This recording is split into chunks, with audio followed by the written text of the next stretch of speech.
राम राम जी सबको स्वागत है इस वीडियो में। इस वीडियो में हम बात करेंगे कास्ट पॉलिटिक्स। देखो ना, इंडिया में कास्ट पॉलिटिक्स दिन ब दिन राइज हो रही है। कहाँ हम बात कर रहे हैं कास्ट सिस्टम खत्म होने चाहिए, बट ये कास्ट पॉलिटिक्स की वजह से कास्ट सिस्टम खत्म होने की जगह दिन ब दिन और राइज कर रहा है। ठीक है, मेरे हिसाब से कास्ट पॉलिटिक्स एक सोशल या पॉलिटिकल इशू नहीं, बल्कि ये इकोनॉमिकल इशू है, इमोशनल इशू है, या कोई भी इशू आप पकड़ लो ना, कहीं ना कहीं कास्ट पॉलिटिक्स उस इशू को इन्फ्लुएंस करती है। आप जानते हैं कि कास्ट पॉलिटिक्स होता क्या है, तो इस वीडियो को आप एंड तक जरूर देखना, क्योंकि आप 1 या 2 मिनट के देख कर आप नहीं जान पाओगे, क्योंकि मैंने बीच में बहुत सारे पॉइंट्स बोले हैं और लास्ट तक ये वीडियो आपको ज़रूर देखनी चाहिए, बिकॉज आपका ना एक माइंड सेट को शिफ्ट देगी ये वीडियो। अगर आप कास्ट सिस्टम में बिलीव करते हैं तो आपको ये वीडियो ज़रूर देखनी चाहिए। अगर आप कास्ट सिस्टम में बिलीव नहीं करते हो तब भी आपको ये वीडियो ज़रूर देखनी चाहिए। कास्ट पॉलिटिक्स होता क्या है? अब अपनी कास्ट आइडेंटिटी को लेके वोट मांगना, ठीक है ना। कैंपेन के दौरान एक ऐसी बात कर देना, फॉर एग्जाम्पल मैं I am from Dalit caste, ठीक है ना, मैं दलित समाज से, जैसे, या कोई दूसरा ग्रुप अपने ग्रुप को या कहेगा कि हमारे साथ पास्ट में इकोनॉमिकली बहुत बुरा हुआ, हमें ट्रीट ऐसे किया जाता था जैसे हमें इंसान की तरह भी ट्रीट नहीं किया जाता था। तो दूसरा ग्रुप ये बात करेगा, पास्ट में हम बहुत रिच थे, बट अब देखो अब हमारे पास पैसे नहीं है, अब हम भी कॉमन लोगों की तरह आ गए, लेकिन अब हमें रिच होना है। मतलब एक स्पेसिफिक ग्रुप को या स्पेसिफिक कास्ट के अपलिफ्टमेंट की बात करेगा, या कास्ट बेस्ड इश्यूज है ना, जैसे कोई किसी के साथ पास्ट में या कहीं इनइक्वालिटी हो रही है, उस बात पे ज़्यादा इन्फ्लुएंस करेगा कि जो कास्ट बेस्ड इश्यूज हैं उसको, क्योंकि वो क्या है, कास्ट पॉलिटिक्स खेल रहा है ना, कि भाई इश्यूज तो देखो ना, poverty is issue, social issues हैं, तो उस पर वो बात नहीं करेगा, बिकॉज क्योंकि वो उसकी पॉलिटिक्स को सूट नहीं करता, इसलिए वो कास्ट बेस्ड पॉलिटिक्स खेलेगा। सबसे पहले बात बता दूं, कास्ट पॉलिटिक्स की जड़ क्या है? Caste system.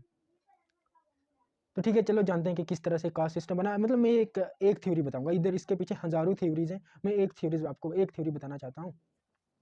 पहले क्या था? वर्ना सिस्टम, और ये वर्ना सिस्टम बाद में इवॉल्व हो गया कास्ट सिस्टम में। पहले वर्ना सिस्टम किस पे डिपेंड करता था? आपके स्किल्स पे, आपके नॉलेज पे, but caste system totally opposite हो गया इसके। अब ये किस पे डिपेंड लगा करने? आपकी जाति पे, और आप किस जाति में जन्म लेते हो, आपकी कास्ट ऑलरेडी मेंशन है, आपकी ऑलरेडी कास्ट हो जाती है। आप बेशक कितने एजुकेटेड हो, आप पीएचडी कर लो, बट अब caste, according to caste system, आप कभी भी इससे बाहर नहीं जा सकते। लेकिन वर्ना सिस्टम में ऐसा नहीं था। वर्ना सिस्टम में जो हायरार्की थी, एक अपर डाउन आ सकता था और लोअर वाला अप जा सकता था, ये ऐसा वर्ना सिस्टम था। ठीक है, let's back to the topic. देखो, हमारा कॉन्स्टिट्यूशन तो ये अलाउ नहीं करता कि आप कास्ट के नाम पर वोट मांगो, बट लेकिन लोग रिलीजन पर वोट मांग रहे हैं, कास्ट पर वोट मांग रहे हैं। उनने मतलब एक अपनी पॉलिटिकल पार्टी की एक सेम आइडियोलॉजी बना दी है, कि मतलब लोगों को पता चल जाता है कि ये इस कास्ट के फेवर में है या इस रिलीजन के फेवर में है। उन लोगों ने अपनी आइडियोलॉजी ही इस तरह, उनकी पार्टी की आइडियोलॉजी ऐसी, क्योंकि डायरेक्टली तो वो नहीं बोल सकते ना। जैसे फॉर एग्जाम्पल मैं जिस कास्ट से हूँ, मैं बोलूँगा मेरी जाति वालों मुझे वोट दो, ऐसे तो डायरेक्ट नहीं बोल सकते थे। तो उनने क्या, एक आइडियोलॉजी क्रिएट कर दी पॉलिटिकल पार्टी बनाकर। सो लोगों का भी क्या पता चल रहा है कि ये इस कास्ट का है या इस, तो इस तरह से वो अपनी कास्ट पॉलिटिक्स खेल रहे हैं। देखो, मैं यहाँ किसी पॉलिटिशियन का नाम नहीं लेना चाहता हूँ या कुछ भी, अब मैं जस्ट एग्जांपल्स दे रहा हूँ। ये वीडियो जस्ट एक एजुकेशनल पर्पज़ के लिए मैं बना रहा हूँ, ठीक है। तो फॉर एग्जांपल किसी इंसान ने क्या, कोई पॉलिटिकल पार्टी बना दी, अपना रोल मॉडल किसी को बना दिया, कोई पुराना लीडर हो सकता है या नया नया लीडर, मतलब कोई नया अच्छा लीडर होगा, तो वो उसके नाम पर अब वोट मांगना स्टार्ट कर लेगा, क्योंकि उसे कहीं ना कहीं पता है वो रियल मुद्दों पे तो वोट नहीं मांग रहा है, क्योंकि शायद उसे लगता है कि जो हमारे कंट्री के रियल मुद्दे हैं उस पर वोट मांगेगा तो शायद वो जीत ना सके। क्योंकि यार देखो, कास्ट पॉलिटिक्स, रिलीजन पॉलिटिक्स खेली जा रही है। कोई बंदा रिलीजन पे वोट मांग रहा है, कोई कास्ट पे वोट मांग रहा है, डायरेक्ट नहीं तो इनडायरेक्टली तो मांग ही रहा है ना। लॉजिकली तो उसको वोट मांगना चाहिए था कि भाई मैं यार साइंस एंड टेक्नोलॉजी की फील्ड में कुछ बढ़िया बढ़िया रेवोल्यूशन लाऊंगा, कुछ बढ़िया बढ़िया काम करूंगा उस फील्ड में, जो मतलब मेरे को लगता है वैलिड वैलिड रीजन है। इन मुद्दों पे बात करनी चाहिए। रिक्वेस्ट करता हूँ मैं हर एक पॉलिटिशियन से, अगर आप किसी छोटे मोटी पॉलिटिशियन को जानते हो तो उन्हें वीडियो शेयर कीजिए, या यार पॉलिटिशियन को छोड़ो, आप अपने दोस्त को, अपने भाई को, बहन को, किसी को वीडियो शेयर करो, क्योंकि उनको पता चलना चाहिए कि रियल मुद्दों पे हमें वोट किसे देना है, किस तरह से देना है, रियल मुद्दे हैं क्या हमारी सोसाइटी में, हमारे देश में। भाई अगर आपको वोट मांगना है तो आप वोट मांगे ना इस तरह से, मैं गरीबी खत्म कर दूंगा, भाई लोग आपके पीछे बहुत खतरनाक तरीके से पड़ जाएंगे, आपको वोट देंगे। मैं सबको एजुकेशन दिला दूंगा, हमारे इंडिया का लिटरेसी रेट 100% होगा, मैं अनएम्प्लॉयमेंट खत्म कर लूंगा, मैं अपने देश को साफ और हरा भरा बना दूंगा, मैं better health care facilities provide करवाऊंगा, मैं अपने हॉस्पिटल्स को, स्पेशली गवर्नमेंट हॉस्पिटल्स को दुनिया के बेस्ट हॉस्पिटल्स बनाऊंगा। ऐसे मुद्दे पकड़िए, अगर आपको मुद्दों का नहीं पता, सॉरी आपको पता है बट आपको ईज़ी लगता है ना कास्ट पॉलिटिक्स या रिलीजन पॉलिटिक्स खेलना ईज़ी है, ईज़िली किसी को ब्रेन वॉश कर लो। भाई देखो वी आर यंगस्टर्स, हम युवा हैं, हमसे ही डिपेंड करता है, हम लोगों से ही डिपेंड करता है कि हमारे देश का फ्यूचर कैसा होगा। हम लोगों को मेहनत करनी पड़ेगी, हमें अच्छे पॉलिटिशियंस चूज़ करने पड़ेंगे, अच्छे लोगों को वोट देना पड़ेगा। ऐसा नहीं मैं कह रहा हूँ कि यहाँ के लोग शायद अच्छे लोगों को वोट नहीं देते हैं। मैं एग्जांपल देना चाहूँगा, तो रिसेंटली हमारे जे&के में क्या इलेक्शंस हुई यार, इतनी खतरनाक पार्टीज, टॉप क्लास की parties, BJP, NC, PDP, Congress, एक इंडिपेंडेंट व्यक्ति ने उन सभी पार्टीज के जो कैंडिडेट्स थे उनको हरा दिया। और आपको मैं बता दूं, जहाँ से वो बंदा लड़ रहा था इलेक्शन, वो एक मुस्लिम मेजोरिटी एरिया से इलेक्शन लड़ रहा था, और वो एक बंदा क्या इंडिपेंडेंट हिंदू कैंडिडेट था। मतलब मैं ऐसे बोला, ऐसे ऐसे कुछ नहीं है, मैं ये एग्जांपल क्यों देना चाहता हूँ, वो बंदा क्यों जीता, क्योंकि उसने रियल मुद्दों पे वोट मांगा था, वो बंदा काम कर रहा था, इसलिए वो बंदा जीता। नहीं तो इतने खतरनाक पॉलिटिकल पार्टीज को हराना मुश्किल हो जाता है यार एक आम आदमी के लिए, स्पेशली एक इंडिपेंडेंट कैंडिडेट। ठीक है, अब बात करते हैं कि हमारी पॉलिटिकल पार्टीज़, ये भाई देखो मैं हर एक पार्टी की बात नहीं कर रहा हूँ, कुछ पार्टीज़ की जो खेल रही हैं उनकी बात कर रहा हूँ। मैं यहाँ किसी पॉलिटिकल पार्टी को ना सपोर्ट कर रहा हूँ तो ना ही टारगेट कर रहा हूँ, ठीक है ना। आप खुद जाकर रिसर्च करो किसकी क्या आइडियोलॉजी है, सो यू शुड नो किस तरह से वो कास्ट पॉलिटिक्स खेल रहे हैं। सबसे पहले तो रिजर्वेशन के नाम पे वादे करेंगे कि जॉब में आपको रिजर्वेशन मिलेगी, अगर आज 15% है तो 20% मिलेगी, तो दूसरी बात करके जनरल वालों को भी रिजर्वेशन देंगे ईडब्ल्यूएस के थ्रू, ठीक है ना। मतलब ये अलग बात रही है, इस टॉपिक पे हम अलग से वीडियो में बनाऊंगा, जल्दी वो वीडियो आ जाएगी, एक हफ्ते तक आ जाएगी। तो कुछ लोग कास्ट सिस्टम के नाम पे पॉलिटिक्स खेलते हैं, कुछ लोग कहते हैं कास्ट सिस्टम अच्छा था, that's just division of labour, उन लोगों को वैसे ही ट्रीट किया जाता था जैसे वो डिजर्व कर रहे थे, ठीक है ना। तो कुछ लोग मतलब हो रही कास्ट सिस्टम हो रहा था इसलिए कास्ट पॉलिटिक्स खेल रहे हैं लोग, वो इस तरह से बात करेंगे कि इस फलानी कास्ट वाले को मूंछ तक रखने नहीं देते थे, उनके साथ गलत हो रहा था।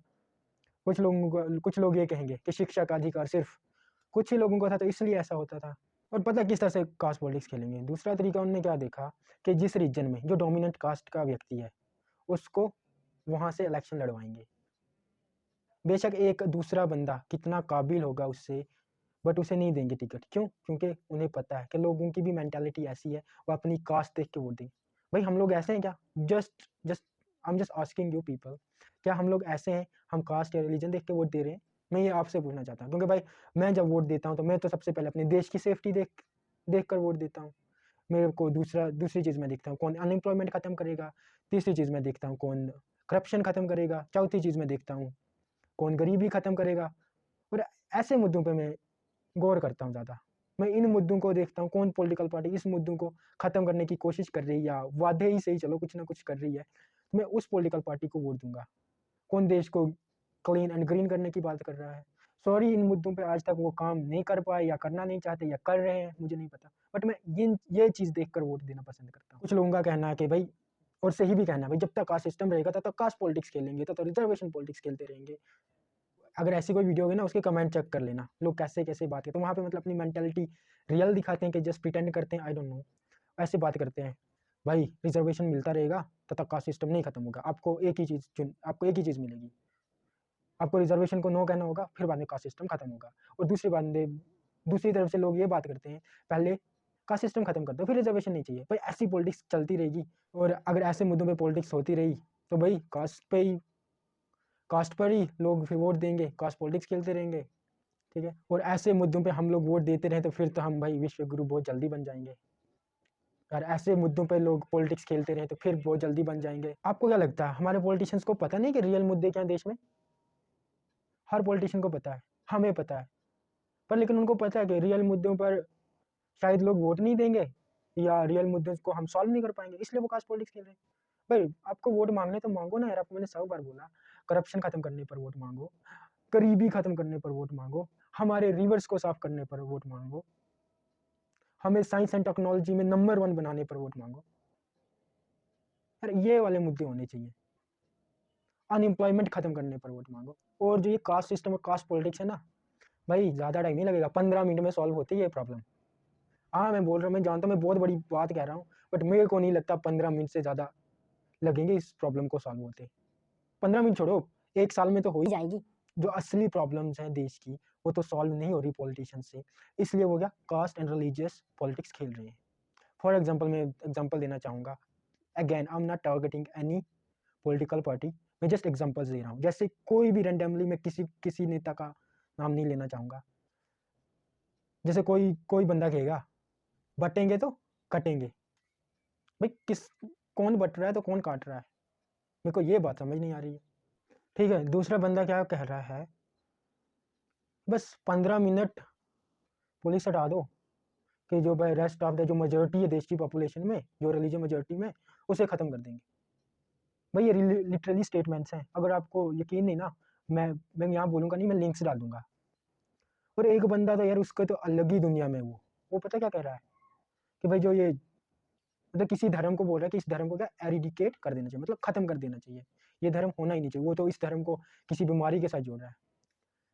तो उस व्यक्ति को मैं कहना चाहता हूँ भाई, जो बीमारी ना तुम्हारे दिमाग में है, उनको तो भाई भी नहीं कहना चाहिए।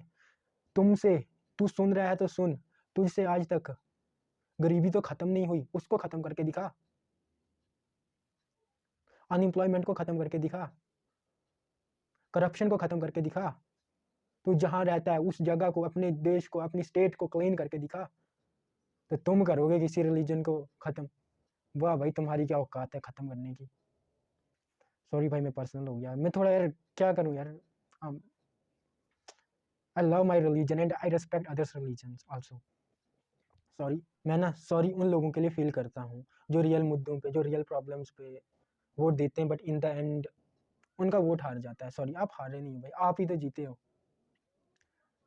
यार। आप ना अपने साथ साथ एक अच्छी सोसाइटी बनाना चाहते हो, आप अपने देश को अच्छा बनाना चाहते हो, इसलिए आप रियल प्रॉब्लम्स पे वोट दे रहे हो। बट कोई बात नहीं, एक दिन सब लोग ज़रूर रियल प्रॉब्लम्स पे वोट देंगे, हमारा देश डेवलप होगा, जहाँ हम सब खुशहाली से रहेंगे, हम सब 150 करोड़ हिंदुस्तानी बहुत खुश रहेंगे,